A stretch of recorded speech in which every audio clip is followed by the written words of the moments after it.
Good afternoon, everybody. Thank you very much for joining us for this very topical special event.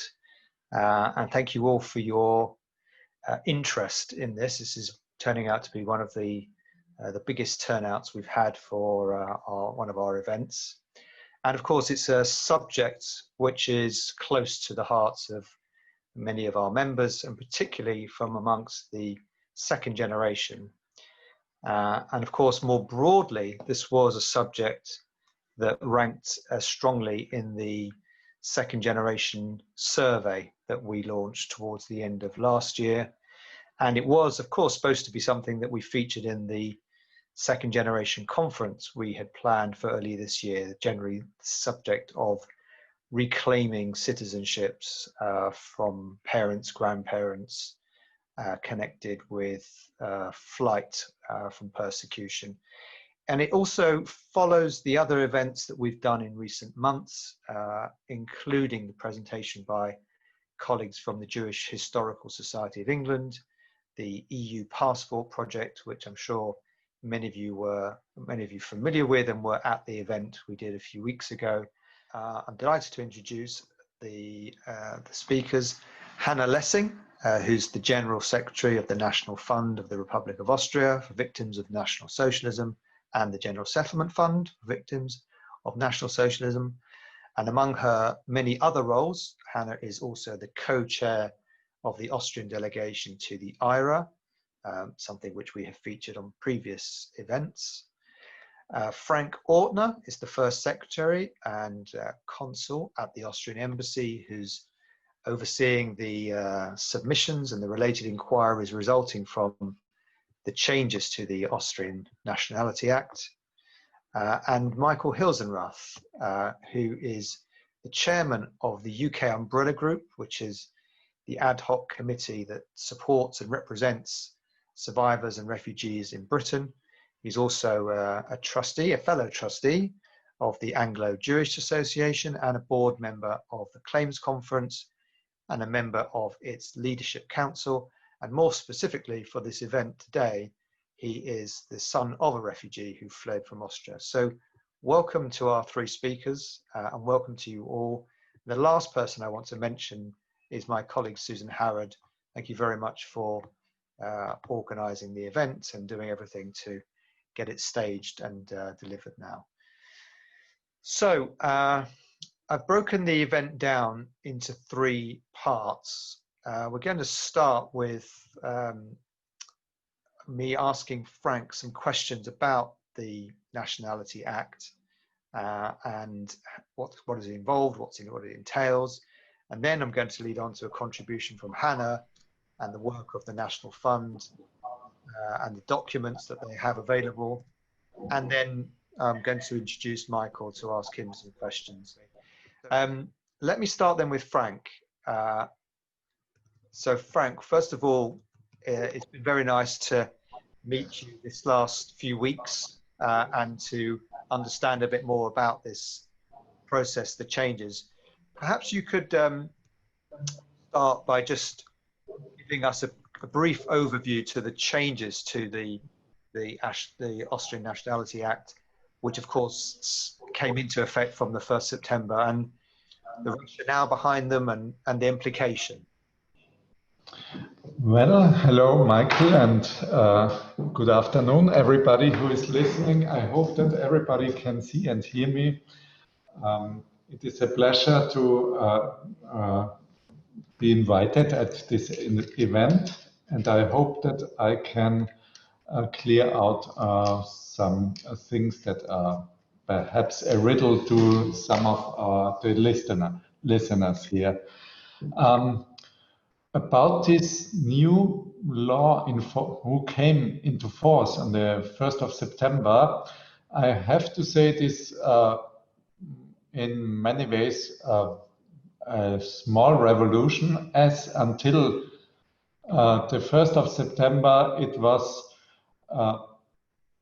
for descendants of Jewish refugees, it was often really not possible to reclaim their Austrian citizenship, either because they were descendants in the maternal line, and the Austrian law on nationality really is not very up to date in that respect. Until just to give you a short idea about that, Austrian women who married a stranger automatically lost their Austrian citizenship on the day of the marriage until the 60s. So many descendants of Jewish refugees in the maternal line were never able to apply for citizenship. So this new law, which is really, I have the feeling, very unbureaucratic and very welcoming, is sort of revolution. Before the 1st of September, descendants and even refugees themselves had to go through a so-called Feststellungsverfahren, which was rather complicated, bureaucratic, and cost quite a lot of money. Now it has become very easy, I have the feeling, and now I want to point out who is eligible for reclaiming the Austrian citizenship. I think it has become rather easy. Eligible are direct descendants of people who left Austria before the 15th of May 1955. So before that it was also impossible, because it only was possible for people who left Austria before 1945. But now that is one point which opens up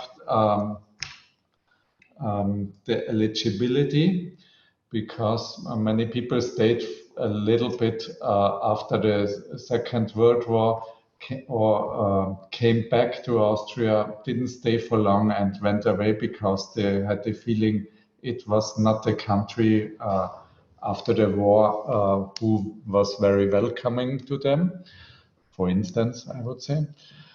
As direct descendants of refugees who left before 15th of May 1955 on the grounds of persecution for race, not for race officially, but for religion and their political views, who had to fear or were persecuted by the National Socialist regime or the Austro-Fascist regime. The biggest part of those refugees were Jewish Austrians, mainly from Vienna. But also I met some descendants of political refugees who already left before National Socialism came in the Anschluss 38, but who were opponents of the Austro-Fascist regime that ruled Austria between 1933 and 1938. I want to point out that we at the embassy, we are not deciding on these declarations by descendants of Jewish refugees, or even I have met some Jewish refugees themselves who now apply for the citizen, who make this declaration. It's not an application, because before it was too complicated for them.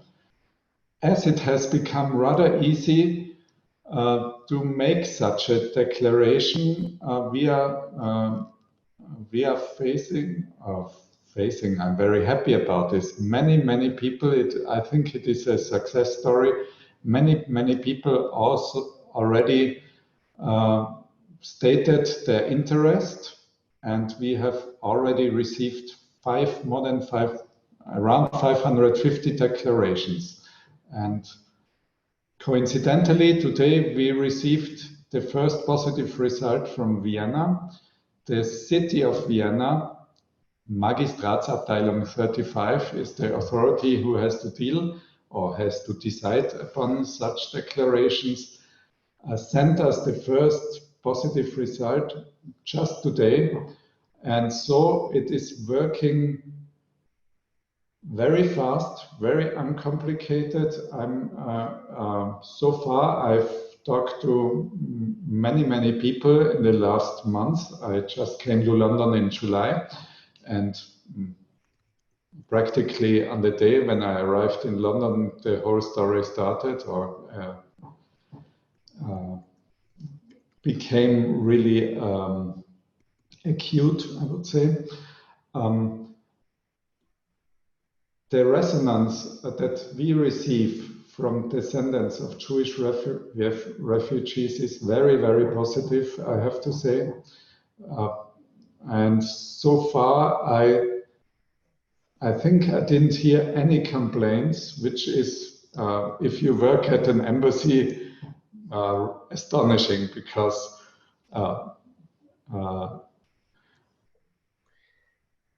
well, we'll try to keep up that record this afternoon. We're not having complaints. Thank you, Michael.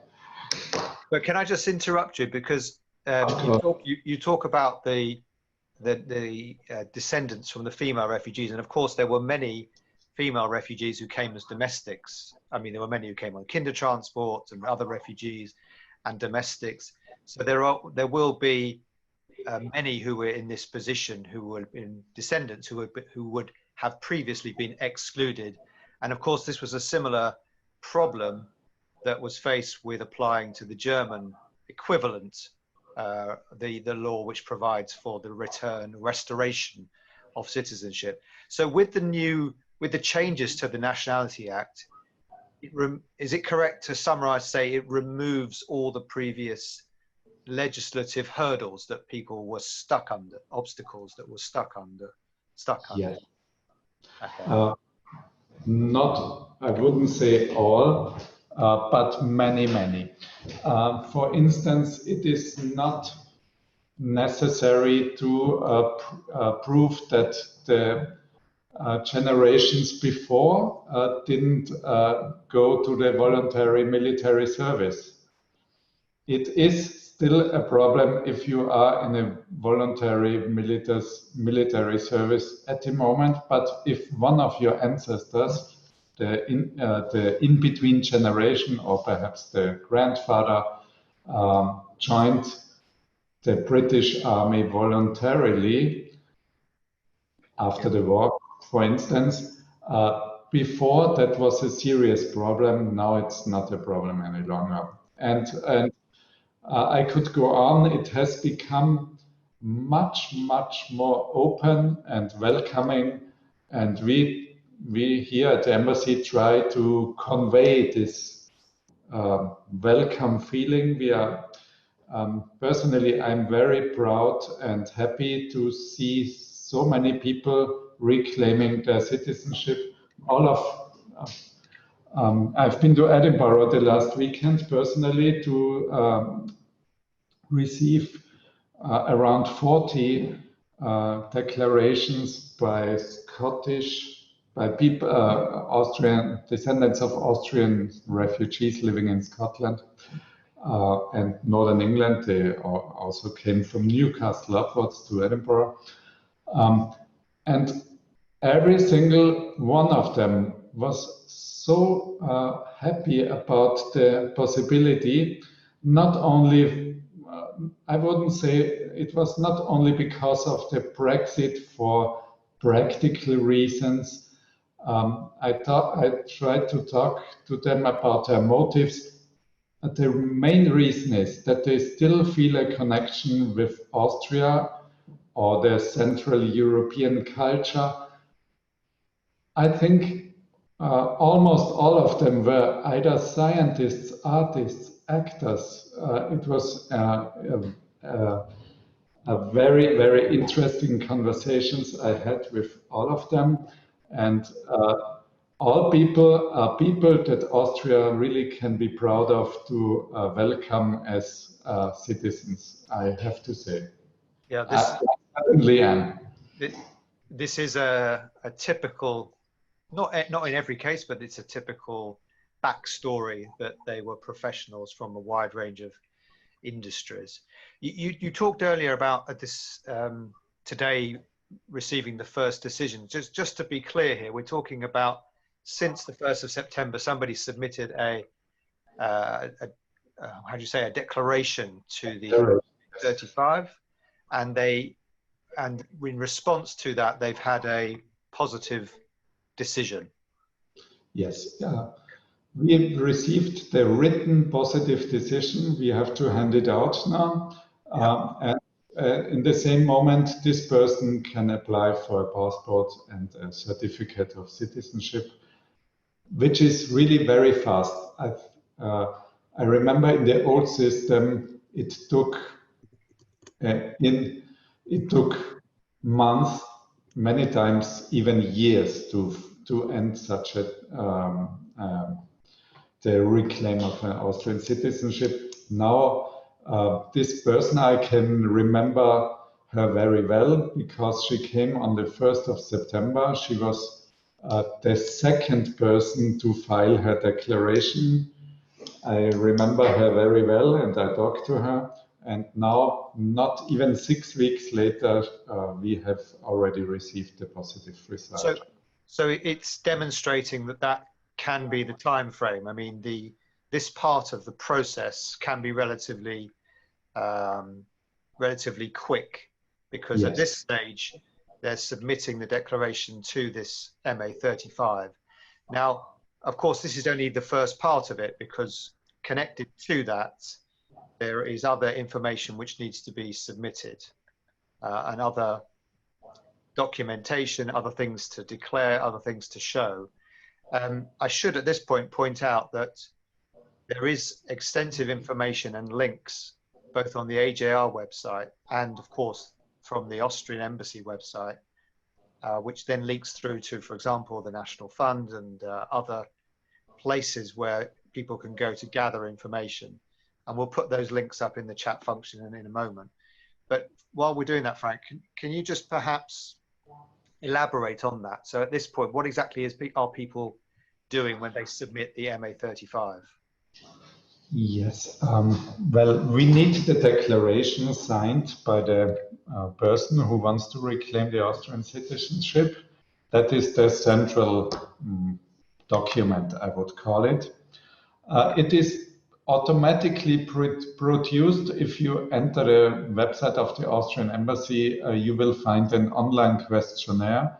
And when you have finished filling this online questionnaire, this declaration is being produced automatically, and you will receive it via email.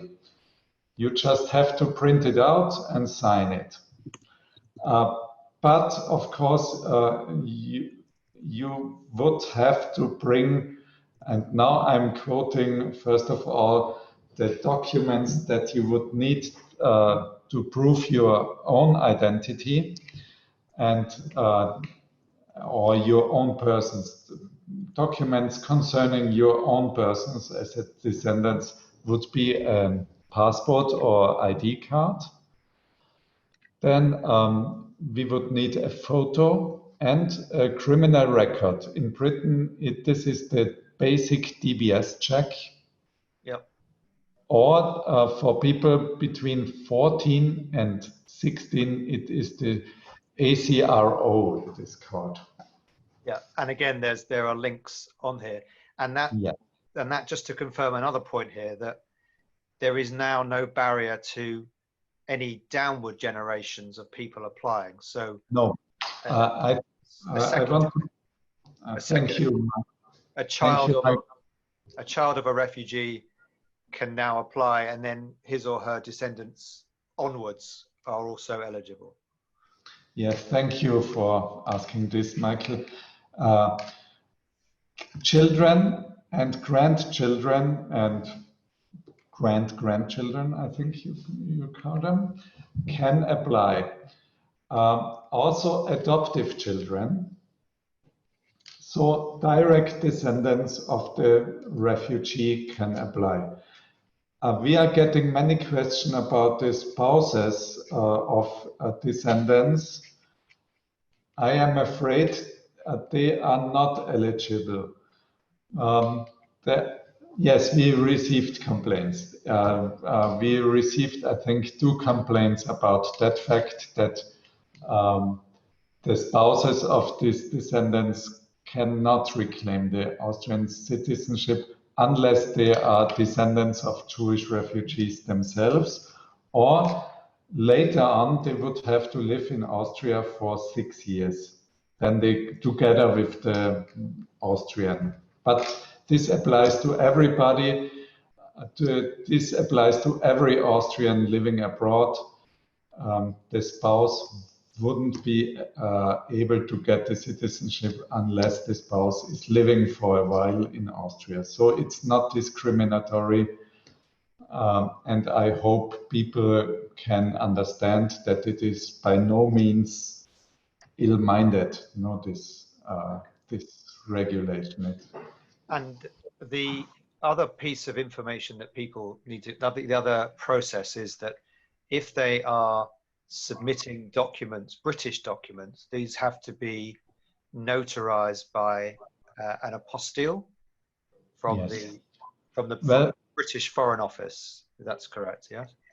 Well, we recommend to do so. Let's put it that way. The authority in Vienna is happy without the apostille. And now I'm talking about the documents that you need for the proof of your descent from a refugee, which is the birth certificate, your own birth certificate, full version, not the abbreviated one.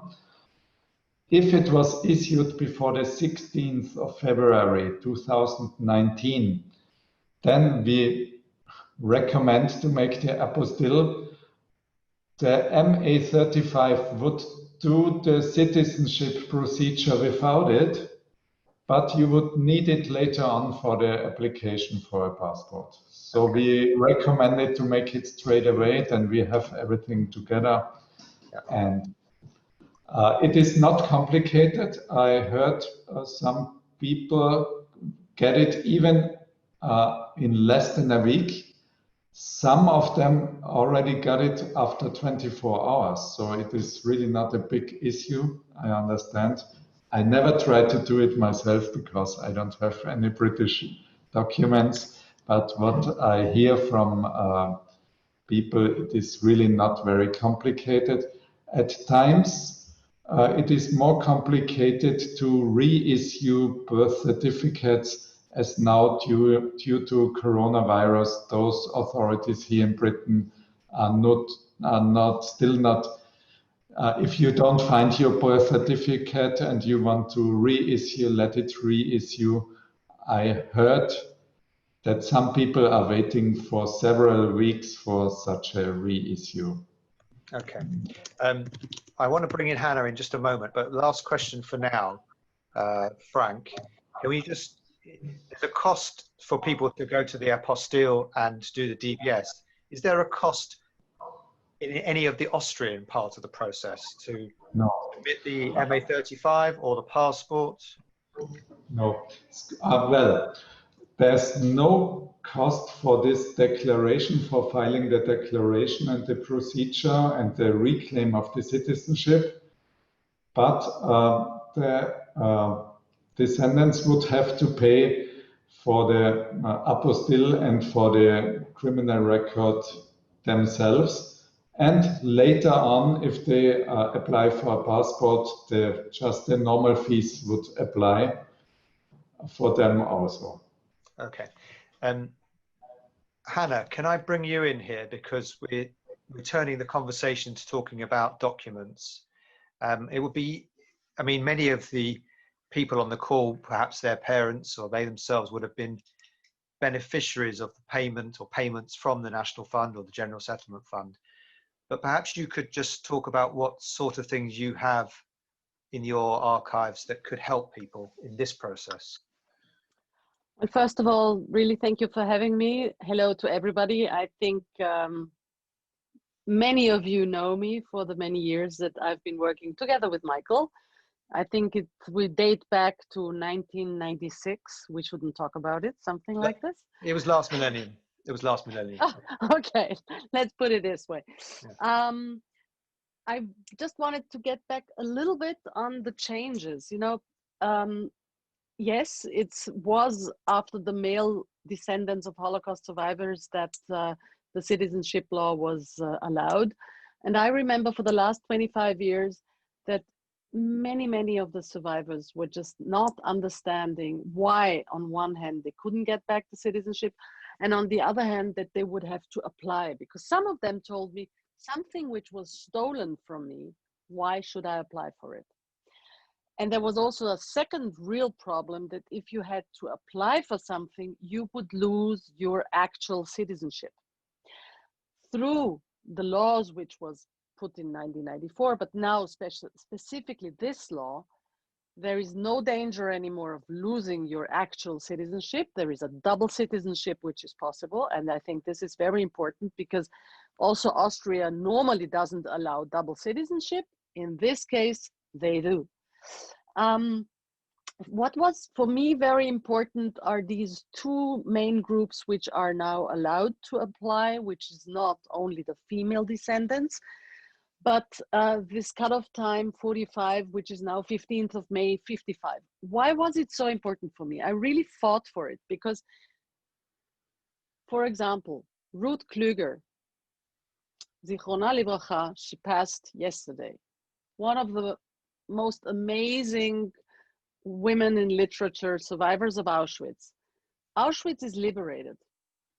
Where do you go? You didn't have a clue where to go. And many, after everything which happened to them, still thought, I want to go home. I want to build up my home country again into a democracy, and I want to be home. So they went home, and Frank Ortner very rightly said so. They were not really welcomed. They would knock on the door of their apartments, and the looter would open the door and say, wow, they didn't get you. Some still continued for 1, 2, or 3 years really to settle back home. Didn't succeed. Then they would leave. Later on, they would apply for citizenship, and people would tell them, well, you left on your own. You didn't leave because of National Socialism. And this symbolically was for me such a cynicism, that this group being now allowed to ask for citizenship and their descendants, I think is very, very important. And the third group, which is a big change, is that in the Peace Treaty of Versailles in 1918, when the Austro-Hungarian monarchy broke, Austro-Hungarian citizens were allowed to opt for the Austrian citizenship in case they lived within the Austrian Republic of today. But there was an anti-Semitic Minister of Interior, and Jews were not allowed to opt. That's one of the reasons why there are many applicants in my fund, in the National Fund, which were so-called stateless. Mm-hmm. Or who still had their citizenship of Chernovitz, whatever it became later on, Ukraine, etc., and were never Austrians. They were recognized by the National Fund because they had a 10-year living period till 38 in Austria, but they were not allowed to claim Austrian citizenship. That's one of the reasons when it says citizens from states of the former Danube monarchy, if they had a primary registered residence in Austria. Uh-huh. And that's also one of the biggest differences, so that they can apply. So yeah, just to cut across here, because no, it's very relevant to one of the comments we had. It says, my father was born in Poland in 1923, part of Austria-Hungary. Well, depends where. Yeah. He was born in Trembowla. Sorry, I don't know where that is, as was his father. His father came to the UK in 1939 as a refugee. He received an Austrian pension. His parents are on the list of Austrian Holocaust victims to be remembered. Is it likely, that's the question, is it likely that the process should be straightforward for the restoration of Austrian citizenship? I don't know if it's likely to be straightforward. It's probably not likely to be straightforward, and I'm not the one deciding on the cases, but the municipal department, as we talked about. But yes, definitely, if they're receiving pension from Austria, it means that they had a certain period of living in Austria and working in Austria. If they are recognized by my organization, it's very likely. And therefore, and this is where we come in, we are, as National Fund, in this process involved in the amendment of the law, because yes, the municipal department has a lot of files and documents from former applications, but not everybody tried one day to get an application for a citizenship. So the EMA 35 will turn to us and ask for help. You know our work. So from the last 25 years, we've been in touch with over 30,000 survivors, direct survivors, and now their descendants all over the world. We have collected for them, for the proof of having been a victim of National Socialism from Austria, certificates of birth, certificates of proof of residence, the proof that they were persecuted for a reason of religion, race, etc. We also, due to the General Settlement Fund, which is within the archives of the National Fund, have documents pertaining to the relationship between descendants and the historical person who was persecuted. So all these documents, and this is one of the, I think probably the most important things that I want to say. For this process, please, you don't need a lawyer. Yeah. Austria really sees it as it's our responsibility to help you find all the documents. So Mr. Ortner has pointed it out, and really thank you very much to the embassy in London. You're doing a great job because it's not easy. We will all do our best so that there are no complaints, that within the ones who are allowed to ask for citizenship, we will do the research. The embassy will help with the research. The M835 will go into their files and look for documents. And we will definitely provide all the documents pertaining in the files of the parents and the great parents. In fact, when I met Frank for the first time, and we talked about this, he said that there have been archivists, historians recruited to help with this process, to make sure that the process is as smooth, as painless as possible. And to make you even more happy, they have taken, as the National Fund has been in charge also of the General Settlement Fund, I had a lot of historians and lawyers specialized in this. We had to close down the General Settlement Fund because the funds have been used up. But some of my former historian employees who really know their way around the archives have been employed now by the Municipal Department 35. So if you're calling now the EMA 35 and somebody is picking up and it's Tanja Witzmann or Alexandra Berner, you will say, oh, I know your voice because they were in my call center helping out the people with the survivors. So definitely there are people out there who know their job. Okay, and we already took the liberty of including a link to the National Fund on the article from our website. Yes. So I refer people back to the link I posted earlier in the chat is the starting point, because it's the list of links where people can go to submit the online application, the online questionnaire, and then where to go to gather information. Frank, did you want to come back? Yes, I just wanted to add one thing. We also did hire two colleagues, especially for this procedure, two very nice and charming young ladies. You know them, Michael. That is Ibrila and Verena. And I'm very proud on their work. They are so busy. At the moment, they are receiving declarations, and every day people are coming and filing their declarations.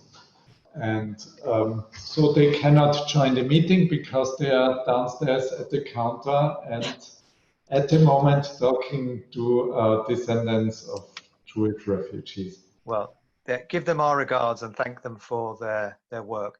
I just, listening to both Hannah and Frank talk about the responsibility of Austria, I want to bring in Michael now, Michael Hilsenrath, because Michael and I were emailing recently about the motivations for people to apply and perhaps some of the, I would say, the psychology or the emotional aspects that go with the application. And perhaps, Michael, can I ask you, I suppose, a blunt question up front? Why are you doing this? What's motivating you? I know your family as well. What's your thinking behind this? Well, since you asked me the first time, I've thought a bit more about it. I guess I should start the answer by saying about 20 years ago, I tried to apply for Austrian citizenship. And I was told at the time that my father was still alive. And I was told at the time I'm ineligible until my father asked for restoration of his citizenship. And there was no way that was going to happen. But that was, as I say, about 20 years ago. And now when I read about it, and I've been asking you periodically, as you know, has the law changed? There are a few reasons. There's a practical reason, which is about EU citizenship. But there's also, I think it was mentioned earlier, I do feel it's something that's mine by right. And that's another reason why I want to apply, and hopefully I'll be successful and be granted Austrian citizenship. Having thought about it more since we spoke the first time, I suspect, and I have to qualify this, because I think it really is an unconscious, because it's not front of mind. But I think there's a part of me which is, this is a way of me being able to demonstrate that the Hilsenrath family is in its fourth generation on from when my father had to flee the country, and he didn't want to. I mean, my father and their family. My grandfather was a civil servant. He fought. It was interesting. It was mentioned beforehand. He fought in Franz Josef's army in the First World War. German, of course, was their mother tongue. He was finishing gymnasium, so they were. I mean, they were observant, but they were embedded in Austrian culture, very cultured, typical Central Europeans, if you want to call it that. But he, of course, he was forced to leave. So I do think there's an element of that as well, for me.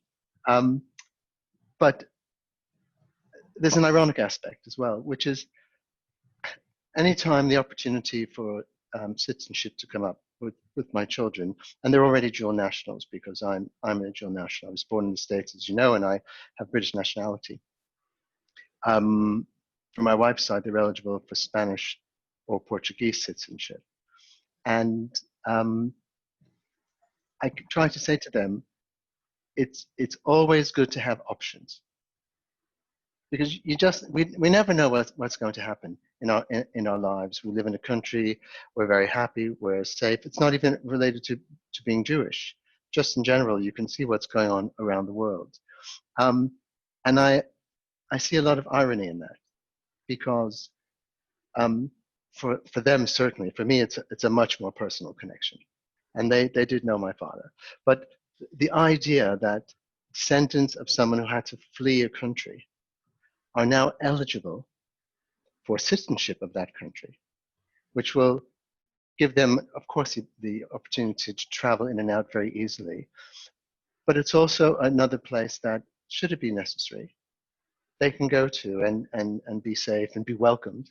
And I thought about that further after we spoke, and it is true, but there is a bit of irony in that, given how we got to this point. You started off by saying that for your father it was never going to happen, but is there an element of you now that thinks you're doing something that he wouldn't have approved of? It's a great question. Does that come into it? It's a great question. He wouldn't have approved, and had he still been alive, I wouldn't have told him. But my father was almost 19 when he had to leave, and I used to travel to the Soviet Union and to Eastern Bloc countries when it was still under Soviet control. And I would never tell him I'd been there until I'd returned. Because part of what he retained from his experience, and because he was 19 years old, unlike my uncle, for example, who was 12 years younger, he had very, very vivid memories of living under the Nazis and the regimes beforehand as well, which Frank mentioned earlier. And what he never lost was, I guess, a fear of Eastern and possibly Central Europe. So he'd come back to the UK, he'd go to France, he'd go to the Netherlands, but that's about as far east or south as he would allow himself to go. And that's in spite of the fact that we all asked him to take us back, that we'd all go together, and he just wouldn't. And do you see things? Do your children see things in exactly the same way as you? Do they have being one generation on? Do they have the same kind of outlook on things? Yes and no. I think for them, there is a larger practical element. And I will say I've spoken to my siblings as well, because I'm more aware of what's going on than they are. And certainly my sister will apply as well. They don't have the connection to the country that I do. You know, I grew up with my father, my aunts and uncles, other cousins. So this was very much a part of my life. And I think it may have been Frank easier earlier, who talked about the cultural aspect. My mother was first generation American. Her parents came just before the First World War. And my father's family came as Austrians, as Europeans to the United States. And as I grew up, you could see the difference, even though there was only one generation separating them. Culturally, the way they behaved, my mother's siblings really were American, whereas my father and his siblings and my grandparents were still European. And so I for whatever reason, I gravitated towards that. Whereas my kids, who of course knew my father well, don't have that connection. So they understand the family connection to Austria, but they don't feel it as viscerally as I do. Interesting.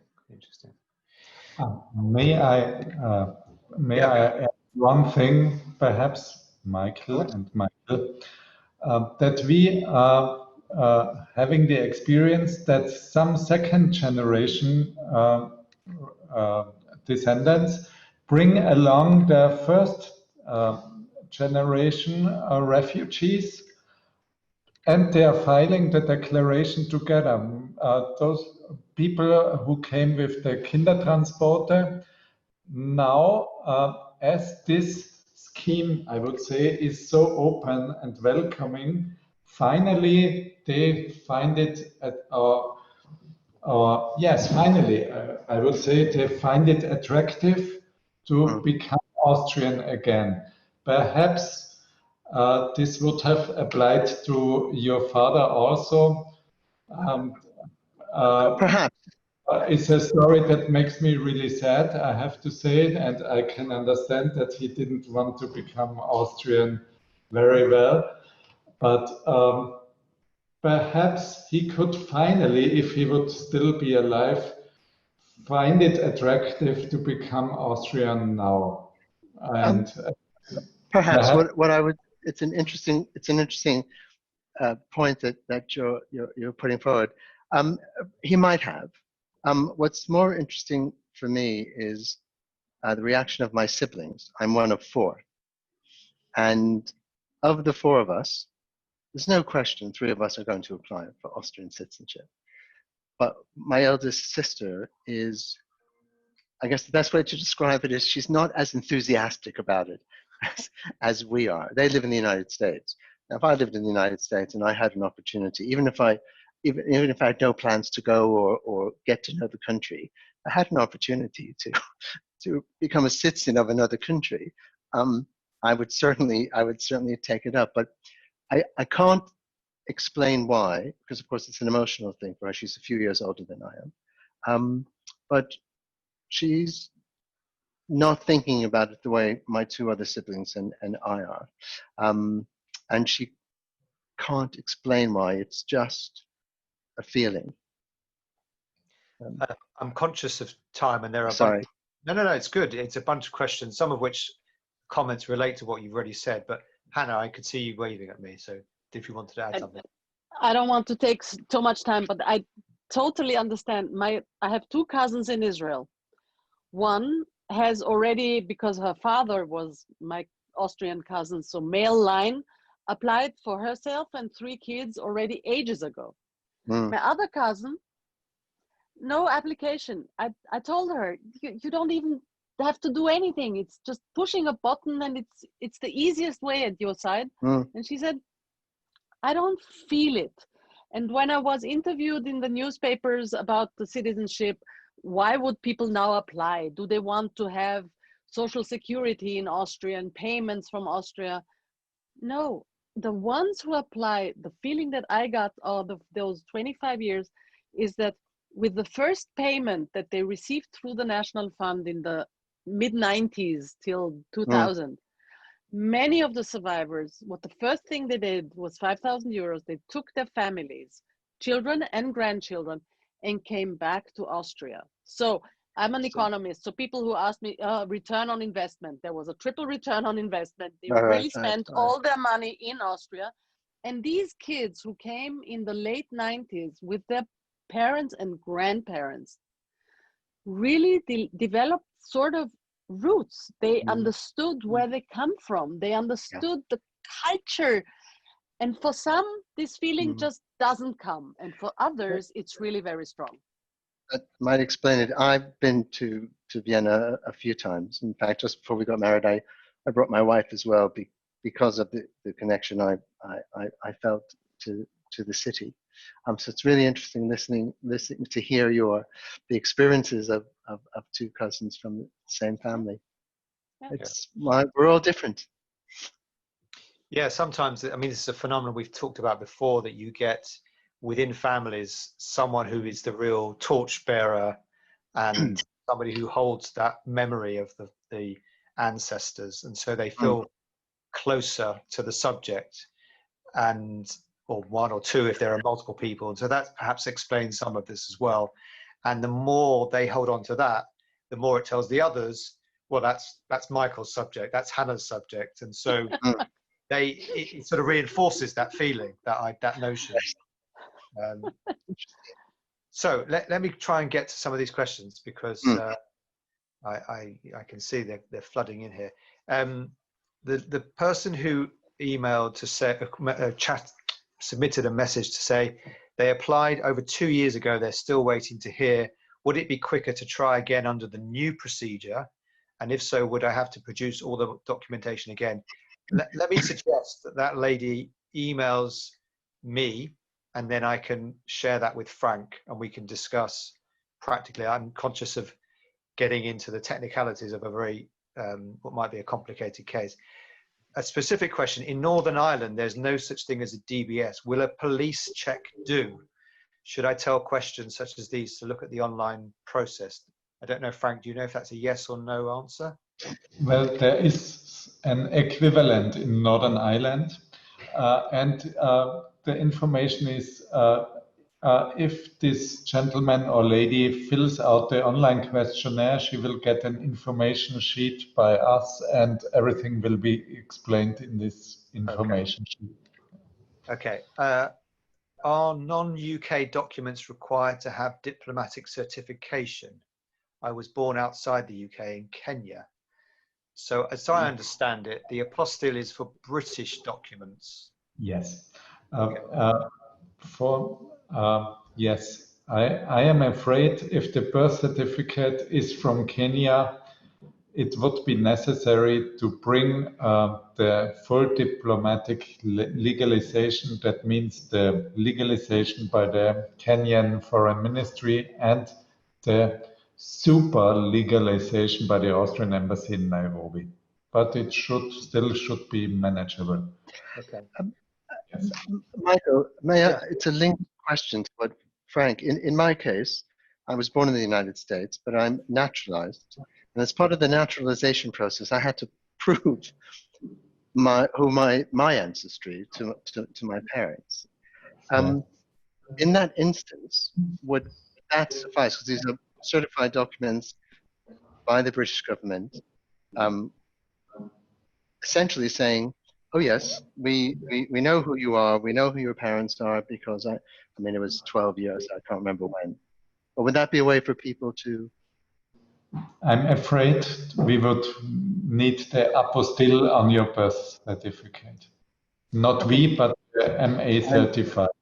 They are really generous, but what I understand, they would ask you for all American documents for an apostille. And I could go to the US Embassy for that. Try, and they might call you later on directly and ask for apostille. I think it might be, but we can discuss this if you like. We can meet and discuss the practicalities. Very welcome to. I would be glad to meet you and talk about. You see, we're making connections. That's the idea. Yeah. Somebody else wrote about the documents needed to be verified by an apostille. So this is, again, to be clear, these are British documents. Somebody was born here or married here or divorced here or whatever. That's what needs to be notarized by the apostille. And that's available through the Foreign Office. And again, there's a link to that on the AJR article. We recommend to do so. Let's put it that way. And we don't need all the marriage certificates or divorce certificates. We just need the ones where a name change is connected to. Okay. Maybe I can jump in for a second. Please. Definitely the papers relating to the historical person don't have to be notarized and legalized. And they are at the National Fund or at the EMA 35. We can provide copies of it. They don't have to have any apostille or anything. Yes, just of to course. make sure. Yes, thank you, Ms. Lessing. Thank you very much. I'm sorry that didn't come out clear with my explanations. And also the in-between generations, many times we are having many quite young people making this declaration. As you said, it's not an application, it is just a declaration. And if they are filing their declarations, also the generations in between the birth certificates don't have to be notarized and legalized. Second, let me do. Okay. Somebody's asking if they're making an application for multiple members of the family. My 3 adult children wish to apply for passport. Is it necessary for me to apply in order for them to qualify? That's no, they can apply independently. And they can apply independently, and we recommend that all family members coordinate their declarations and file them all together. Either you can file via post, but that not every single family member has to show the same documents from the ancestors again and again. So we recommend that, if possible, all family members put together their documents, and either one family member comes to the embassy and submits them, or they send them via post to the embassy. And do any children qualify automatically if a parent applies? Is a child below a certain age, do they automatically acquire it? If both parents consent, you can just name the children in your declaration if they are minor. If they are minor than 18, younger than 18 years old, you just have to name the children, but both parents would have to give their consent. And you you just add the birth certificates of your children. Okay. And can people send in to you digital copies of these things? Do you need originals or photocopies? No, that's an issue now in Corona times. We have to see the originals. We are asking original documents together with a copy. Then we check if they are identical copy and original, and we would send back the originals immediately. If somebody comes to the embassy, we just take a look at them and hand them back immediately. Okay. Maybe just quickly to add, there is no deadline for application.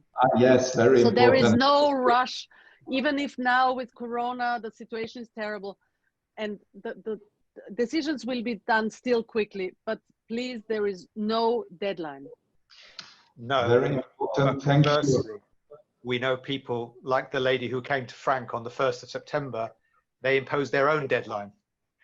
They decided to do it and they want it finished already. I think the answer to this is no. There are no military implications for siblings and tax implications. Well, the military service in Austria is still mandatory for males. But not if you're living abroad. You just have to state your address that you're living abroad, and you won't have to make military service. If young new Austrians, I have to say, if somebody who is young now and applies for, he doesn't apply, but declare the Austrian citizenship, and would go to Austria for studying, perhaps, then he could be drawn for military service, which is at the moment, I think, 6 months. Mandatory military service in the Austrian army. But as long as you don't live in Austria, you won't have to do the military service. Okay. Tax implications, as long as you don't live in Austria more than 183 days a year, you won't be taxed. You won't have the income taxed. Okay. No matter which citizenship you're holding. So this is not just citizenship advice, this is tax advice coming here live. Related to the point that Michael and Hannah both discussed earlier, my father was born in Przemyśl in Poland, but grew up in Vienna. What proof do I need that he lived in Vienna? Or Hannah, I guess that's something that you have from the National Fund payments. If he was an applicant to the Austrian National Fund, then we would have it in our papers. If not, the MA 35 owns also the archive for the residence proof. So it's a Meldebestätigung, which just shows from when to when you were living in Vienna and at which address. We can do that research too. Excellent. Okay, let's try. We've already gone past 5 o'clock. The military service, Frank, you said the age cutoff 35 or 50, or did you not? I missed that completely. We didn't. Well, 27. Any age, officially it is until 55, you wouldn't believe, but actually it would be 36. 36, okay. I'm probably going to get a barrage of complaints, but I think I've got through them all. I think so. I think we're done. Thank you. That was a whistle-stop tour through this critical, important, very sensitive subject. And thank you all very much for your contributions and your patience. And for, unlike the presidential debate in America, not speaking over each other and being courteous to each other. It was very civil. And thank you all for your questions. If we haven't managed to get to them all, or there were other comments you think about afterwards, of course, email us at the AJR, and we will try to then connect you to the appropriate person. And of course, again, have a look on the chat section, because the link to the article on our website then has further links and explanations. And if you decide to go ahead, I'm sure Frank and Hannah will be of assistance to you or their organizations. So it's my pleasure to thank Frank and Hannah and Michael for your contributions. Thank you for having me. To wish everybody who's celebrating Hag Sameach and Shana Tova belatedly. Hag Sameach. Keep well and stay safe. And